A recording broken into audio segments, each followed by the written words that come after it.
Blog Talk Radio.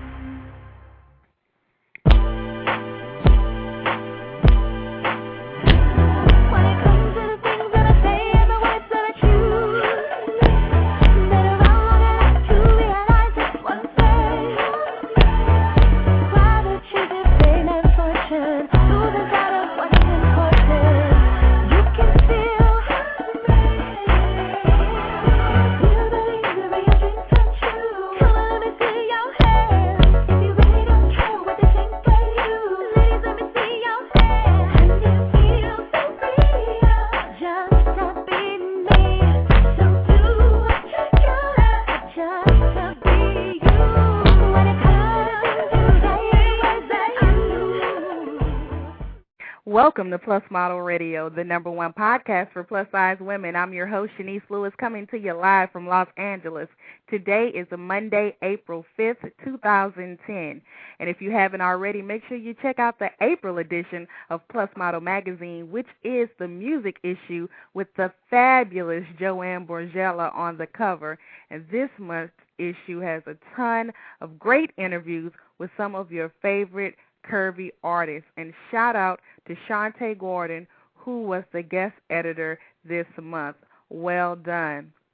And if you are in New York, check out Curvy Girls Weekend, April 16th to the 18th, to raise money for MS.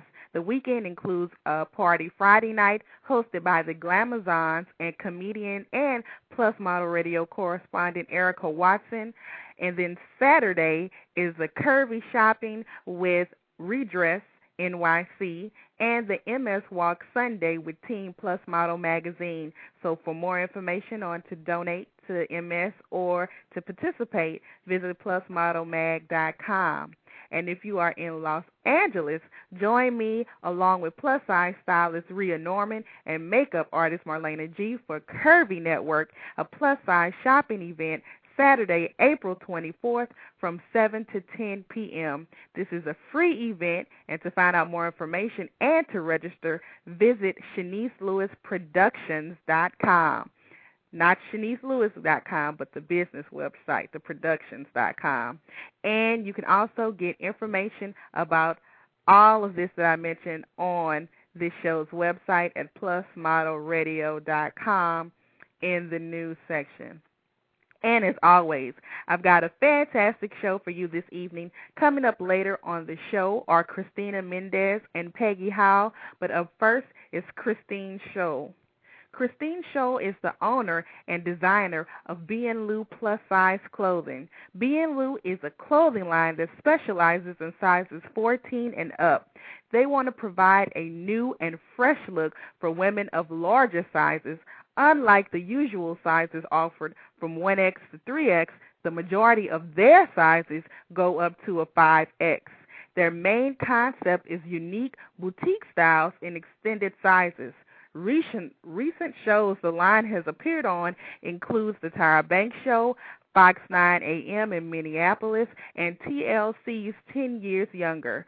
Star power plus-size divas who own B&Lu clothing designs include Nikki Blonsky of Hairspray, Octavia Spencer of 7 Pounds, as well as Casey Strauss from Celebrity Fit Club, and Oscar nominee Gabourey Sidibe of Precious.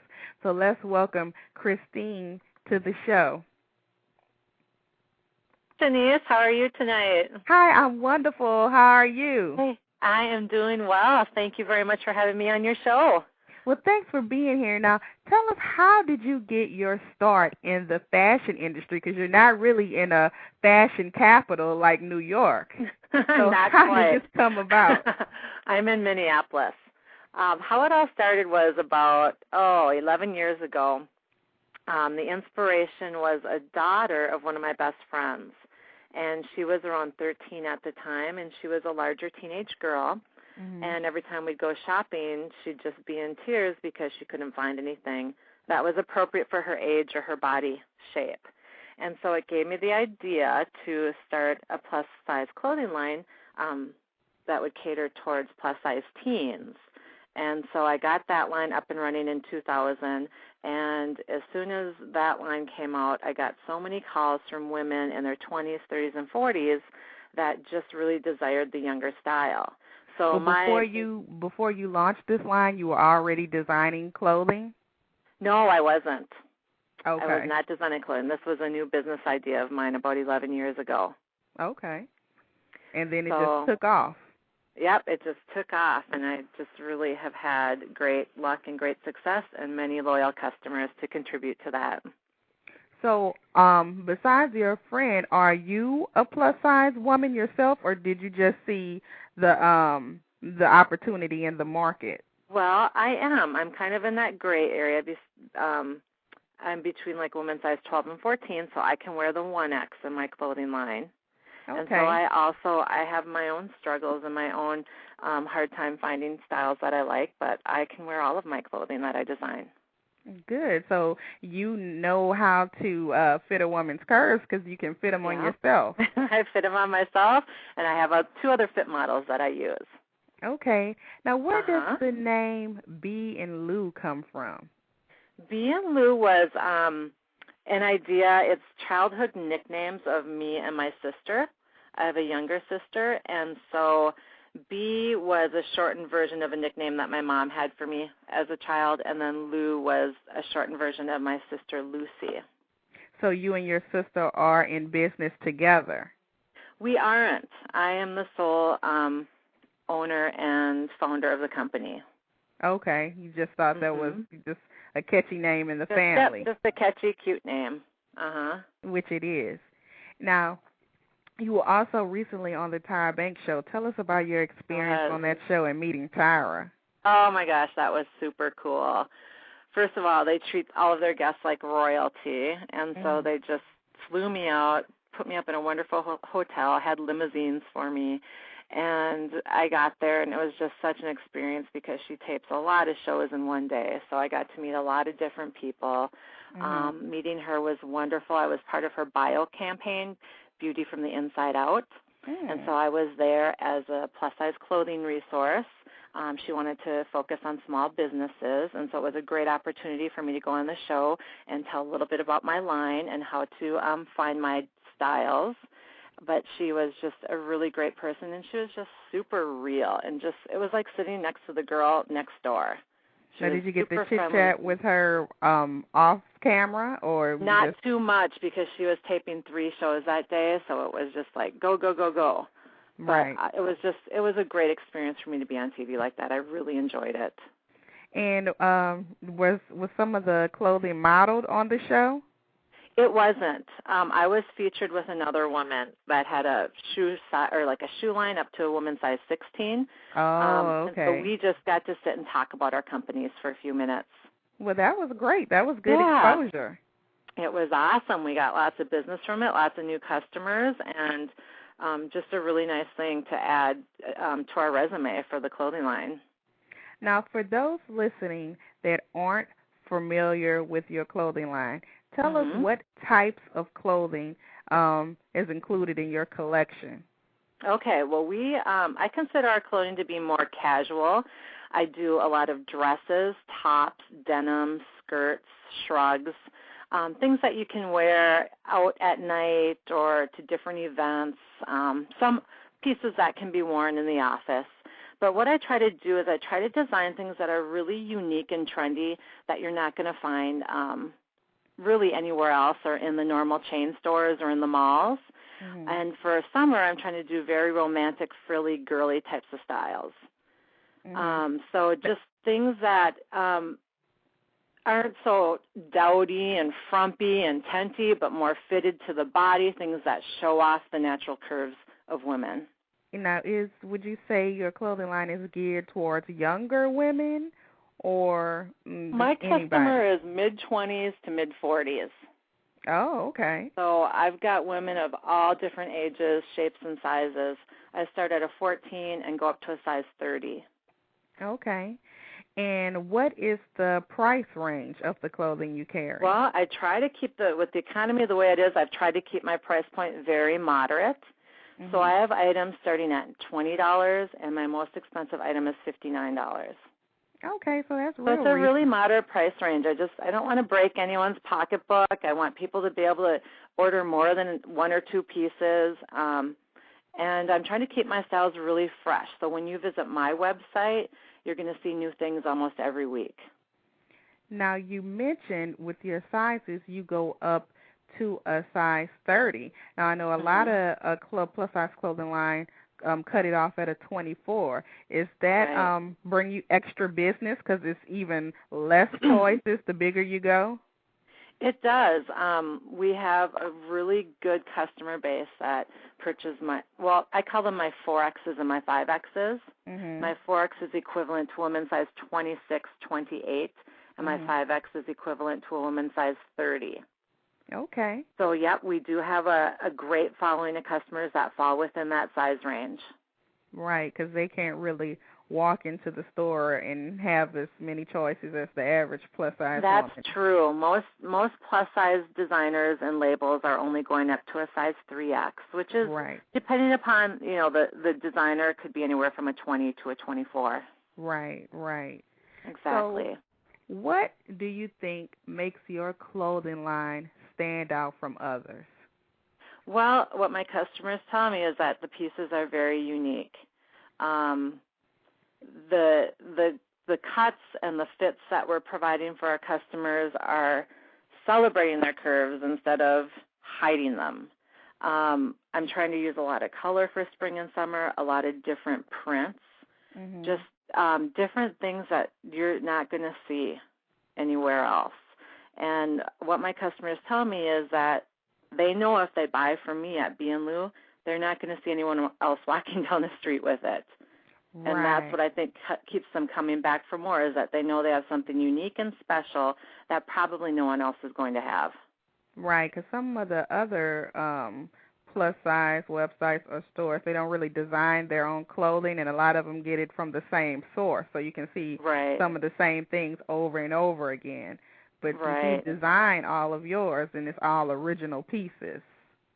Exactly. And would you say your cut is a junior plus, or is it just a regular woman's full cut?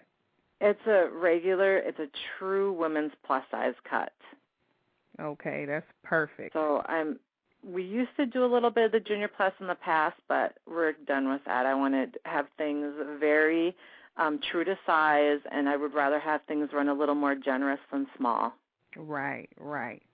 Now, are you ever looking for models for your website, or do you have any local fashion shows? We used to do a lot of photo shoots in the past, and when the economy took a turn, we had some budget constraints the past couple of years. But actually, I'm going back to doing photo shoots, and I'm going to have one next month. And so I'm going to get all of my clothing back on models, and I'm always looking for fresh new faces. And what type of model would you be looking for? What I would love any ethnicity, and I would love to get someone that's a 22, a 24, or a size 26. Okay. I'm looking for models a little more on the upper end of the size range. Well, that's excellent. And would they have to be local in your market, or could they be in like LA or New York? Not necessarily. If they're in LA or New York or any other part of the country, I'm totally willing to work with that. Okay, and so if somebody's interested in modeling for you, how would they submit? Or are you going to have a model search, or are you just taking submissions? They can go to my website, and they can email me personally. I've got a contacts page at my website at bandlu.com. And my email is really simple. It's just chris@bandlu.com. Now, do you have any local events? Like, is there a plus size scene there in Minneapolis? Well, there should be, but there really isn't. Well, for whatever reason, it's just not happening here. But there are a lot of plus size women in Minnesota. So we're actually going to try and collaborate with a couple different organizations in the area and start doing some different shows. Or I'm going to immerse myself into like the standard size fashion shows here. Right. That would be awesome. So maybe also if anybody's local and want to team up with you on something, they should contact you through the website as well. Yeah, most definitely. I'm open to any types of ideas. Now, do you have anything else coming up that we can be on the lookout for? Well, my summer line's going to be launching here in about 3 weeks, so keep an eye on that. I've also have a Facebook fan page and a Twitter page, so sign up there, and anything that I have going on in this company is always posted on my Facebook page or on my Twitter. Do you have any sales coming up? I don't right now, but I'm kind of anticipating one here in the next couple of weeks. And again, I'll post that on my Facebook page and on my home page. Okay. And again, tell us your official website where we can see all the beautiful clothing. Okay. It's BandLu.com, and I'll spell that. It's BANDLU.com. Well, thank you so much for being on the show. You are so welcome. I emailed you back and forth over the years for a lot of things. I know. And this is the first time we've been able to speak. Well, it was my pleasure to speak to you tonight, Chenese, and let's keep in touch. Yes, and continued success on your clothing line. And same to you with all of your business endeavors. Thank you. Thank you, Chenese. Have a great night. You too. Bye-bye. Thank you. Bye-bye. And so, again, that was B&Lu clothing line. And if you're not familiar with that line, you should go to their website and check it out at www.band, you have to spell out Lu.com. They have a lot of really cute things coming up on their website and already on their website. So while we're waiting for Christina to call in, we have a couple of people associated with PLUS Model Magazine up for some awards, or been nominated, I should say. The Full Figure Fashion Week is coming up, and Rhea Norman, who is the West Coast Style Editor for PLUS Model Magazine, is up for a nomination, so make sure you vote for her. Also, PLUS Model Magazine is in the category for Best Plus Size Easy. Make sure you vote for PLUS Model Magazine, as well as Mia Amber Davids, who is the editor-at-large for PLUS Model Magazine. Make sure you vote for her. I think she's up for several categories, as well as the PLUS Model Magazine blog is up in the nominations as well. So make sure you vote everyone in our camp, because they deserve it. And, okay, we are a little ahead of schedule. So let me just see if I can get Christina to call. Here she goes, calling a little early. Christina Mendez has graced the pages of Glamour, All You, Latina Magazine, The Source Magazine, and many others.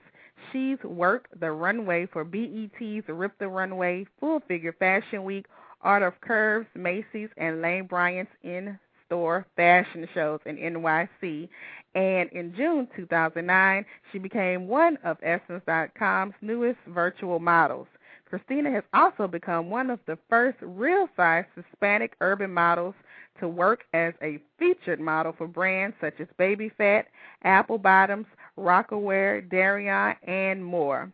Besides appearing in various magazines and runway shows, Christina has been featured in national television segments including The Rachel Ray Show, Fox News, The Morning Show with Mike and Juliet, BET News, Lifetime's Matched in Manhattan with Matt Titus, New York local favorites, Good Day New York, CW11, and others.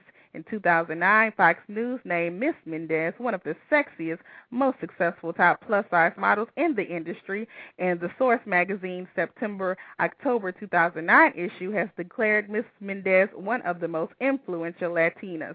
Christina Mendez is the mother of an autistic son and is a strong advocate for autism awareness and a spokesperson for Autism Speaks, a national organization which was founded by NBC's founder Bob right. Let's welcome Christina to the show. Hi, how are you? God, Hey, that's a long bio. Well, that means you just got a lot going on. That's good. I'm so sorry. You had to read that. Hi, how are you? Good. So, growing up, were you always confident in your curves, or was that something you embraced later in life? That was something I embraced later in life. Unfortunately, I was not happy with my curves. I had a son, and as you mentioned, he was diagnosed with autism when he was 2, and that was really devastating for me. I took time off of work. At that time, I was working for a major corporation as a project manager. I took time off of work, and I schooled him at home and basically, fed him words and history. And, I mean, he was 2, but I was like, I'm going to just still talk to him until, I get some progress. So I pretty much let go of myself, from my hair to what I ate to exercise. None of that was important to me. He was like my top priority. So at that time when he started speaking, which was at 6, he actually said his first word and second word and sentence and so on. That's when I really started to look at myself like, wow, I've really, like, just gave up on myself. And that was that period of time when he started speaking and going to school. That was really hard for me because it was kind of like reflection of all the things that I didn't do to myself in all those years. So at that time, I was not happy with my curves at all, or anything else by that point. Did you embrace your curves as a result of learning about plus-size modeling, or was it already established before then? It was actually modeling. That was it. I went back to work and still not happy. And, friends that knew me from back then knew that, I wasn't the same old happy, cheerful Christina. And people would be like, oh, you should model your teeth. You have great teeth, when they have no compliments and they just start pointing out weird things. Your ears are great proportioned and, stuff like that. So I said, you know what, let me just, do something. I really had nothing to do from schooling him at home. That was my everything. So I was like, let me try something. Went online. I used to do fashion shows, and I did a little modeling when I was in high school. So that was always something I wanted to do, but, I didn't really think, at my age, having a kid, I thought that was really much a done deal. But how did you get your start in plus-size modeling? It was basically that time when people were like, oh, you should try modeling your teeth, and Googling a teeth model to, oh, wow, I can be, it started, I think it was like a breakdown of all type of models, and one of them was plus size, and I was like, oh, wait, that's my size. I can fit there. I can fit that. At that time, I think I was like 18, 16. And you submitted for something you saw online? I submitted for something on Craigslist, a fashion show, didn't pay. I was like, you know what, let me just give it a try. Went to an audition, and I got the fashion show, and that pretty much started from there. And from there, I met Crystal Frazier. That was like one of her first shows. And that's how it all started, just networking, and now this is what has come of that. So do you feel your success as a model has come from having an agency molding you and leading you in the right direction, or you think it's your hustle and drive that is responsible for your success? It's been totally my hustle and my faith in God. That's the only thing that's gotten me this far. When everyone says, who's your agent? God is my agent. He's my manager, and he's my PR. No one else has given me anything but him, and I'm not represented by anyone at this time. Oh, you're self-represented. Yes, I am, ma'am. Oh, that's really good to point out, because some girls just think that, if they find an agent to sign them, then they just got it made, but that's not true. And I like to keep it realistic. I mean, I've tried agents. I've had agents in the past. I've had good agents. I've had bad agents. But no one has been able to shop me the way I've been able to shop me. And even when I have an agent, some of my best gigs are the ones that I've gotten by myself. And that's just being honest, not that I'm queen hustler, and I'm sure that there's agents that can hustle way more than me, but I haven't found that perfect fit yet. And that's very important to find someone that understands you and promotes you the way you need to be promoted. Exactly. And while you're looking for that special fit, it's important to hustle, because, I mean, the more you wait, like, oh, I wish I could find someone, you're wasting time, you're wasting opportunities that you can just go for yourself. Exactly. So, there aren't that many top Latina plus models in the industry. Do you think the industry, especially the plus industry, needs to make a better effort to be more diverse? I don't know if I would blame it directly on the plus size industry, but yeah, I think we should be more represented in the Hispanic market, even though we pretty much fit into the African American market because I've been shopped both ways. So minorities need to be represented in the plus size community. Period. That's how I feel. There's a lot of us out there that are great and are doing amazing things, but in the media, they don't really showcase those plus-size models, and that really bothers me, and I hope it changes.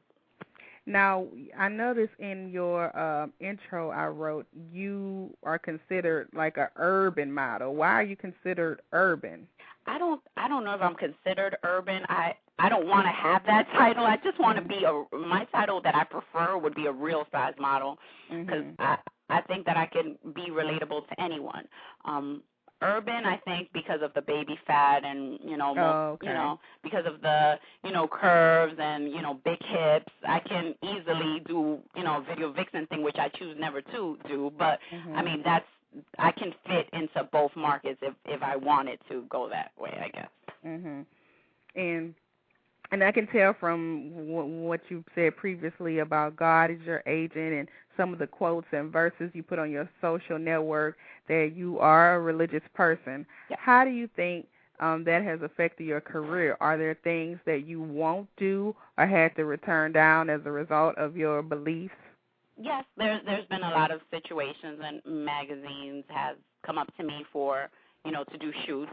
And although I could control my shoot, I wouldn't be able, everything I do, I like to promote. I like to say, hey, I did this, I did that. I don't want to say, hey, I did this, and my pastor's looking at my site, and I'm like, I'm on page 4. You have to pass 3 other naked chicks, but mine is not like that. There's a lot of things that I have to be particular about. In addition to having a son and being a mother is pretty much different. I have to be really selective of the things that I would want my son to see in the future. Things come out at the end when you least expect it. So I'm very, very cautious about that. And with religion, it's different for me because my thing is if it's meant to be, it's going to be. So if it's meant to be mine, it's going to be mine. And I do a lot of caring and sharing. And I know a lot of other models are like, why do you do that? You're taking money out of your pocket. You just gave that gig to somebody else. If it's meant to be, it's going to be. It's just going to be. And I've sent things, caring and sharing, and I've sat there with girls that I've sent stuff with, and we've both gotten the job. So to me, it's like that was all God telling me, Christina, don't stress that, conniving, don't share anything, it's your gig kind of thing, because it happens. I've been casted for something that I've helped someone. We've both been casted for, so. And speaking of the caring and sharing concept, with all of the success you've had in the industry so far, do you feel there needs to be more unity in the plus-size community? Do you feel that you are supported as much as you should be? No. Definitely think that there should be more unity. No, I don't feel supported at least 90% of the time.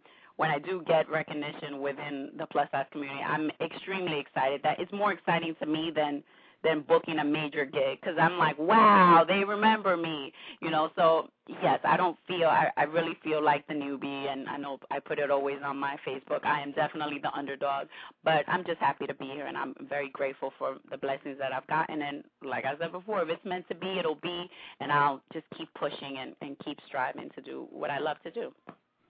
Now, besides being a model, you're also a mother of an autistic son, and as a result, turned into an autism activist. Now, first, tell us what autism is. Well, autism is a complex developmental disorder. It basically affects people's ability to communicate or interact with others, and it's a real complex, completely complex because we have no cause for it. Every child is different. Everyone is diagnosed different at different times. So it's so hard to describe it in detail because every case is totally different. And I'm very involved with it. I'm actually a spokesmodel for Autism Speaks. Now tell us about some of the ways you bring awareness to the cause. I know you're raising money right now too. Yes, we have a walk on June 13th, which is at South Street Seaport in New York. It's very small. Even though every state has their own walk with Autism Speaks, I do fundraising. I've done fashion shows and hosted 4 fundraising activities for Autism Speaks. I've done different events. Last Saturday, I was with Holly Robinson Pete at Toys R Us, and we had an event there. Holly Robinson Pete also is on the board for Autism Speaks, the California chapter, but she does events in New York, so I also help with that. So anywhere where I can raise awareness, tweet, Facebook, MySpace, anything I can do, I'm there to help, as well as me and my son do a lot of newscast reports when they want to do anything on families of autism. He has a lot of videos on YouTube. You guys can check it out, and he's very excited about those things and likes to share with everyone, too. And so when your son was first diagnosed, they said he would never be able to speak, or what was his diagnosis? They said he had a severe version of autism, and he would never speak. He would never, interact with me. Basically, what she said in her exact words, you guys are young, his father and I, you guys are young. Maybe you should put him in a home because he's going to be a lot of work to take care of him. It's a 24-hour gig, and you guys have all your life ahead of you guys. Maybe you should do that. And since then, pretty much it's been totally different than that, than that result, and I'm excited for that. I never gave up. And so was it like a special school, or like if somebody's listening that has a child with autism, what are some tips that you can give them? I would say when he got diagnosed, it was like in the 90s, so it was really hard. I just started using the computer at that time. I didn't have much direction, but a doctor's opinion of what was his worst result, and she was reading it off of a brochure. Now parents have so much resource. Autism Speaks is a great site. It has different community events and, parent advocacy groups where you guys can meet and we can talk to you about about what we've gone through. But every board of education in every city has a special needs department, and they'll be able to give you and guide you into the best programs. Programs are for free. My son's school costs about $40,000. I don't have that a year, so they actually pay for that. And the Board of Ed has funds for that. So, I know that a lot of parents are, forced to put them in public school, but private schools that specialize in autism are the best schools to put your son or daughter, and they are funded by the Board. But private schools that specialize in autism are probably in the big cities like New York, right? Because I had never heard of that before. Yeah, no, they actually I have a list, and parents can contact me. I'm very, responsive on Facebook. It takes me a while sometimes. I have to go through all those promotion stuff on Facebook, but, send me an email. Send me your email. I have a list of schools in all cities, majors and little small ones, where they have programs, different autism specialized private schools that are funded by the Board of Ed. So just send me an email, and I'll send you over the list. Well, that's good to know. Yeah. Now, you also, we didn't mention this in your intro, but you also have started acting. And you are in a film. This is getting good reviews in a film festival. Yes. It's called Memoirs of a Black Latina, and it was a real big hit. Unfortunately, I couldn't go there, but at the Texas Black Film Festival. And I hear that it's coming to New York, but they don't want to tell me which film festival picked it up here in New York. So I'm hoping it's one of the big ones. But I'm, again, grateful that my first film got that far into a film festival. It was a great experience. And so are you going to be getting more into television and film now besides modeling? I'm trying to. I have actually 2 commercials that are out right now. And these are things that are just I went for the casting and I got them. I don't have any acting skills. I'm working on that. So, but it's just been natural because the parts are relatable to me. I can totally relate to both commercials, and I can totally relate to the part that I played in Which 2 commercials are you in right now? I'm in Pay-O-Matic, which is, I don't know if they have that everywhere in California, but they have it here in New York. It's where you cash checks, like a Western Union kind of thing. Okay. And I'm also on the soap commercial, for Tide soap commercial. So. It's been pretty so we'll cool. have to look out for that. Yes, you do. Some of them are on my YouTube page. That's where I kind of put everything. Okay. And so out of all of your accomplishments, what are you most proud of? Career-wise or just period? Career. Or, okay. I mean, whatever. What are you most proud of? Of my son speaking. Me having no educational background, and for me to go from, not speaking at all to at 6 actually finding a breakthrough and getting him to speak, and now he speaks both Spanish, English. He was teaching me and my friend Russian the other day, no sign language because his school kind of gave up, like he's not going to speak, let's teach him sign language. And I was like, I'm not going to learn that because he's going to speak. Right. So that's my greatest accomplishments because I just didn't give up, and, he's come so far. Yeah, that's amazing. Yeah. And do you have anything else coming up that we should be on the lookout for? Well, the June issue of Essence Magazine has a couple of very, very fly plus-size models, may I add, that are going to be in that issue, and I'm going to be one of them. And there's going to be a couple, which I'm excited. They just didn't go with, how they usually do 4 straight-size model and 1 plus-size. No, there's like 3 or 4 of us. So pretty excited about that, and that's in June, issue of Essence. And what else is going on? TyraBanks.com is featuring me by the week ending April 29th. I'm their fiercely real model figure for the May issue, so that should be fun. It's a 3-part story about me and oh, that's nice. Journey. Yeah, I'm excited. Well, continued success with everything you have going on. Tell us your official website and social network so everybody knows how to keep up with what you're doing. Gotcha. My official website is www.ChristinaMendez.com, and that's CH, my name. And from the original website, you'll be able to click on contacts, and from there you get my MySpace, my Facebook, my YouTube channel, my Twitter, and I'm very active in all of them. Yes. I'm a social network junkie. And I kid you not, someone called me the other day that's in the industry that's trying to get a start, and she called me and she was like, do you know this Christina girl? She's a model, and it looks like she's doing a whole bunch of stuff, and she's always putting stuff on her page. Do you know who she is? And I was like, yeah, I don't know her personally, but I know who she is, and she's hustling.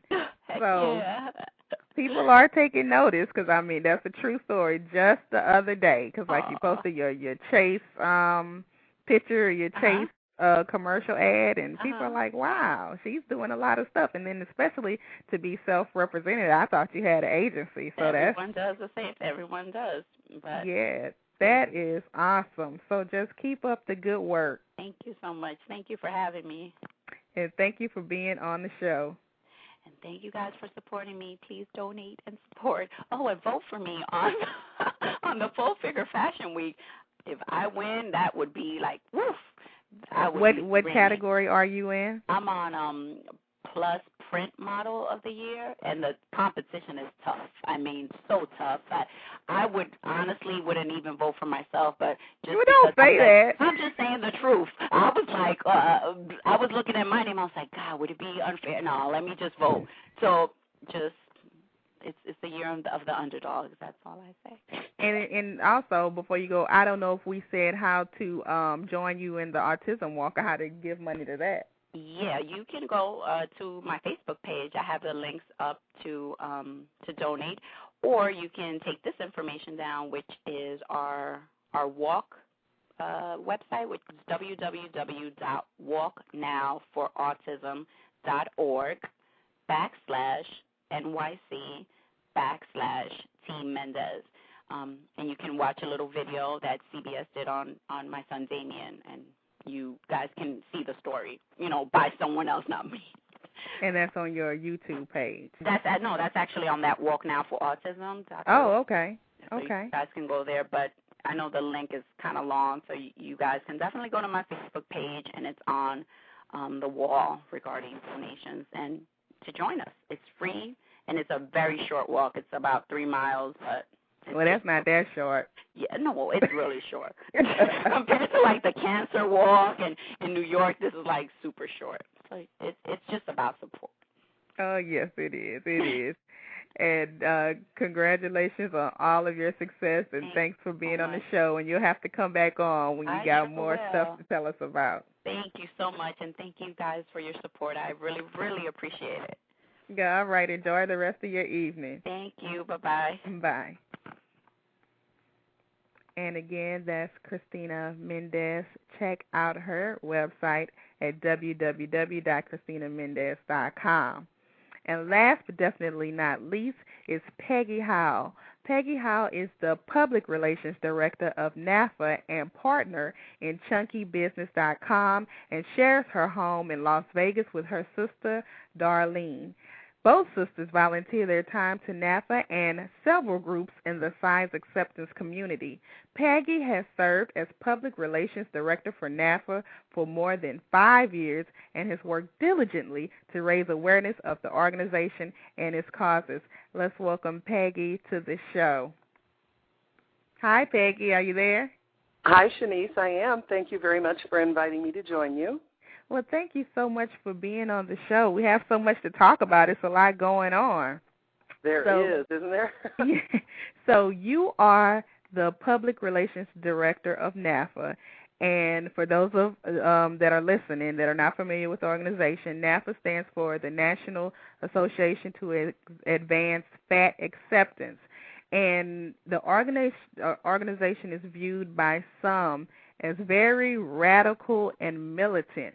So tell us about the organization and clear up some of the misconceptions. Well, I didn't really realize we were that radical and militant, but NAAFA is a civil rights organization, and our goal is to end discrimination against people of size and improve the lives of people of all sizes. So not just plus size, all sizes. Of all sizes. Okay. Everyone should have be able to lead a better life, in our opinion. Mm-hmm. So although our focus is on trying to end the discrimination against fat people, our goal is for a world that is filled with peace and one love. Okay, so that doesn't sound militant at all. Well, our main focus is on the political aspects of ending the discrimination. So we do work to try and incorporate legislation in place that would prevent people from being discriminated against based on their size. Mm-hmm. And that would include employment and housing and public accommodations. Part of that falling under public accommodations would be health care, which is a very serious issue for lots of people of size these days who are mm-hmm. considered uninsurable. So we're really trying to make life better for everyone, but we realize that part of being a fat person is finding clothes that work well for you as well. Mm-hmm. So mm-hmm. I think that this is probably one of the main things that your listeners would like to hear about right now. And right. That well, before we get into the scholarship, okay. Do you think there is a place for the mainstream plus modeling and fashion industry within the organization, or do you feel like these industries don't represent the main demographics for your organization? Well, I believe that the people that are in our organization that we're trying to help focus on would be people on the higher end of the scale as far as fashion design is concerned. Mm-hmm. Most people who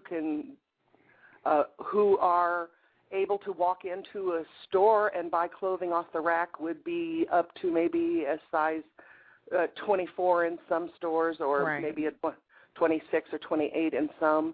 Mm-hmm. And we're trying to encourage designers to also go beyond that limit and not just stop at a 26 or 28, but to design for people who are even larger and yet are active and have jobs and attend social events and like fashionable clothing. So in hopes of encouraging fashion design students to focus their efforts on designing clothes for plus size, NAAFA is now offering a new plus size fashion design scholarship. So tell us a little more about this. Well, we're trying to encourage fashion design students to specialize in designing fashions for the plus-size body. I'm a big fan of fashion, and I love to watch fashion shows, and I love to watch all the stuff on Lifetime and the other Bravo networks that are around fashion and fashion designs, and it's really interesting to see those people freak out when somebody comes in who has a body that is not just straight up and down. Right. And they don't know how to design for anything but a straight up and down boy figure. And you know that people, especially when people that are plus size, we have curves and we have a shape. Right. And it's better for our shape to be accentuated so that we don't look just like a big old blob. Right. To be kind of rude sounding, but, if you just put a tent on somebody, you have no idea what kind of body is underneath that. I love on What Not to Wear that Stacy and Clinton are always so positive when they have plus-size people on there, and they tell them to love their body, and they teach them the kinds of clothing that flatter their particular body shape. And as we get larger, our body definitely takes on different shapes. It accentuates different things. There are apple-shaped women and pear-shaped women and hourglass women, and it's harder for a designer to work for us and to really design lovely fashions for us because our bodies are varied. So, we want to encourage designers to look at that. This scholarship, though, is not for plus-size designers that are already established and up and running. This is for people in school, right? Exactly. These are people.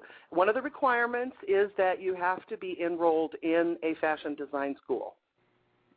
And so how do you apply for this scholarship?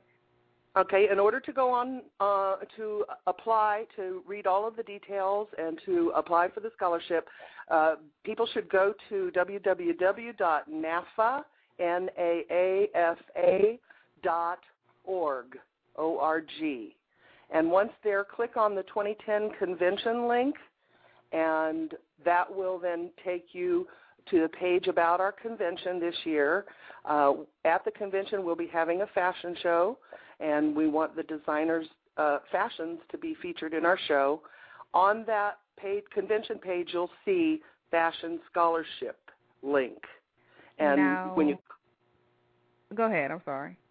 When they click on that link, they'll be able to get all the details of how they have to qualify, as well as the details about the entire event and the requirements, and they can then register right online and apply for the scholarship. Is there a requirement of the size range that they have to be able to fit? For instance, if they are designing for the regular range of plus size, the 14 to 24, not the regular, but the average plus size clothing line does those sizes. Right. Would they be disqualified? Are you looking for somebody to expand it a little more? No, they would not be disqualified, but we encourage people to, try to go a little larger than that if they can, too. Okay. And so is this scholarship going to be an ongoing thing every year? This year we are giving away 2 scholarships. One is focused on fashion, and one is focused on people who are studying in the field of health at every size. We are going to try to continue these scholarships every year, but, it has to do with funds, too. Right. Now, this award will be presented at the National Convention coming up in August. Tell us a little bit about the convention coming up. Certainly. Our annual convention is our annual fundraiser for the organization. We will be at the Airport Westin in San Francisco Airport Westin this year. We alternate our convention on coasts each year, so we go from the East Coast one year and the West Coast the next. This year we're San Francisco. Next year we'll be in Washington, D.C. The event will be, we'll have workshops, we'll have meals together, the fashion show, awards, a vendor fair. We'll have dinner dance, swim parties. I mean, it's really a fun time. It's intended to be an educational experience as well as a social experience for people of all sizes of large, and the people that support them as well. I mean, you don't have to be a fat person to attend our convention. You just have to be accepting. Okay, and what about the designer? Do you have to be a plus-size person to get the scholarship? No, there are many designers who design plus-size clothing that are not plus-size themselves. Right. And so you recently appeared on Dr. Phil's Fat Debate, which will air tomorrow. The first episode airs tomorrow, right? Yes, and the second episode on Wednesday. Yes. Yeah, a couple of weeks ago I flew to LA and the shows were recorded, so they will be airing this week.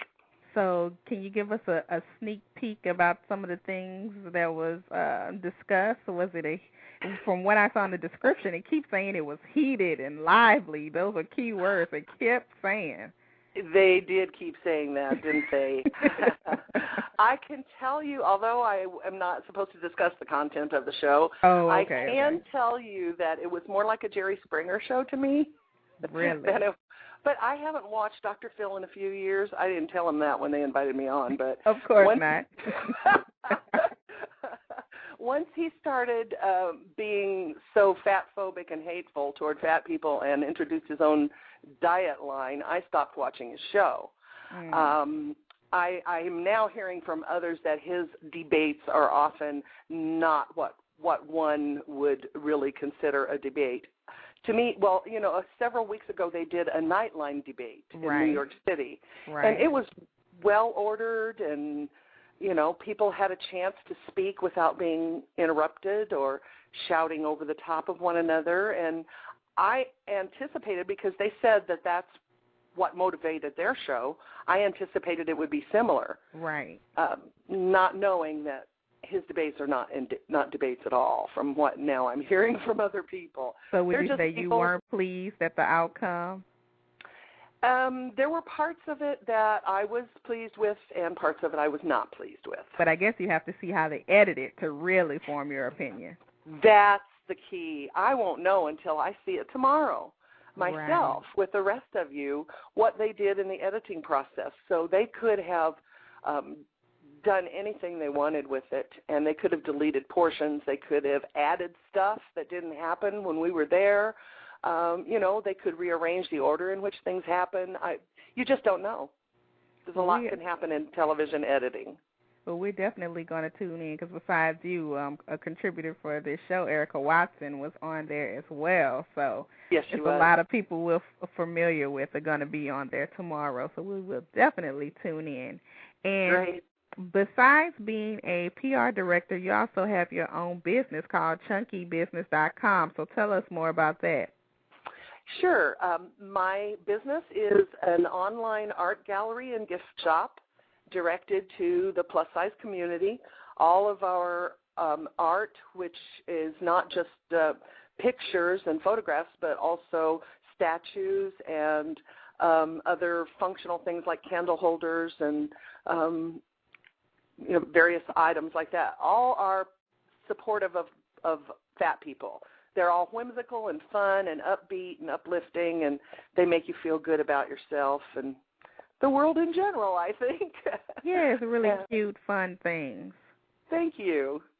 That's our goal, is to have positive things. And I figure if I see beauty in fat art, then that just allows me to feel more accepting of the fact that other people can see beauty in me as a fat person, too. And their website is spelled chunky, CHUNKE, business.com. And tell us the official website for NAAFA and the social network. Is NAAFA on any social networking as well? We're just getting ready within the next 2 months to open a whole discussion board of our own. And so you'll have to go to the website, within the next 2 months. Keep your eyes open for that, but we'll make an announcement of it when we do. Okay. The website is NAAFA.org. That's www.naafa.org. Well, thank you so much for being on the show, and I'm excited to see you on television tomorrow. Thank you, Chenese, for inviting me, and it's a pleasure to talk with you again. I hope we see you this summer in San Francisco. Yes, I'm going to try. It's a recession, though, so I can't get everywhere. I feel ya. Well, much success on everything, and keep up the good work. Thank you, Chenese. You too. Okay, have a great evening. Bye-bye. Bye-bye. And thank you to all of our fabulous guests this evening.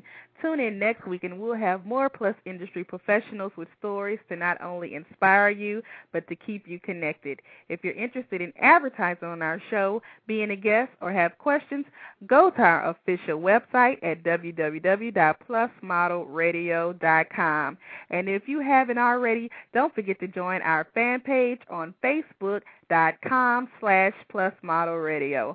I've been your host this evening, Chenese Lewis. Thank you for tuning in and supporting our show. Until next time, keep thriving in your curves and be blessed.